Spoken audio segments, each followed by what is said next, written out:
అందరూ బాగున్నారా? నేను మీ శ్రీదేవి హ్యాపీ ఛానల్ స్వాగతం. మీ అందరికి నమస్కారం. అయితే వసుంధరాదేవి భూమాత వరాహస్వామి ప్రియ, ఆమె నారాయణుడి భార్య భూమాత.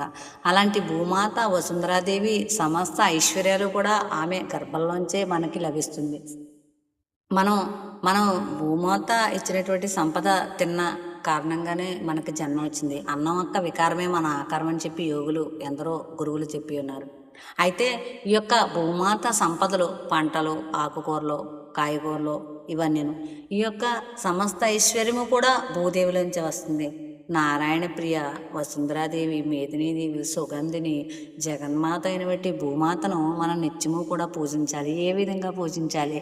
లేవంగానే భూమాత మీద పడి సముద్రవాసనే జనని పర్వతస్థన మండలే విష్ణుపత్ని నమస్తుభ్యం పాదతాళను క్షమస్వ క్షమస్వ క్షమస్వ అని చెప్పని ఆమెను సృష్టించి, అమ్మ నీ మీద నడవడం, తెల్లాలైతే పాదం నీ మీద పెట్టకుండా నాకు రోజు లేదు, నన్ను క్షమించి రక్షించు అని చెప్పని అమ్మని మనం నమస్కరించవలసి ఉంటుంది. ఎందుకంటే మనం తినడానికి సమస్త ఐశ్వర్యం భూమిలోంచే వస్తుంది. మనం ఎటువంటి దుష్కార్యాలు ఆవిడ మీద చేసినా ఆవిడ చింతించదు, శోకించదు, మనల్ని దూషించదు, శపించదు. మనం కొంత వయసు అయిపోయాక అమ్మ మీదైనా ఏదైనా చేయకుండా పని చేస్తే యూరిన్ పోసినా ఏం చేసినా చిచ్చి పాడు చేస్తారంటారు. కానీ తల్లి కూడా కొంతవరకే. కానీ భూమాత మనం పుట్టిన కాడి నుంచి పోయే వరకు, పోయిన తర్వాత మన దేహాన్ని కూడా ఆవిడ పుచ్చుకుంటుంది. ఈమె వాత్సల్యం అపారమైనది.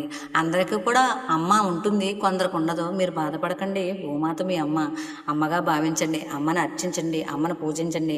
ఈ యొక్క భూమాత వసుంధరాదేవి సమస్త సంపత్కారిణి, హరిప్రియ, హరివల్లభే, హరిమనానుకులే, హరి పాదపీఠికగా విరాజిల్లే భూదేవిని స్మరించండి, పూజించండి. ఆమె యొక్క కృపకు పాత్రలు కండి. హరి యొక్క హృదయాన్ని గెలుచుకోండి. హరిప్రియ అనేటువంటి భూమాతను స్మరించి హరి హృదయాన్ని గెలుచుకోండి. ఈ కాన్సెప్ట్ వసుంధరాదేవి స్తుతి నచ్చినట్టయితే హ్యాపీ ఛానల్ లైక్ చేయండి. బాయ్.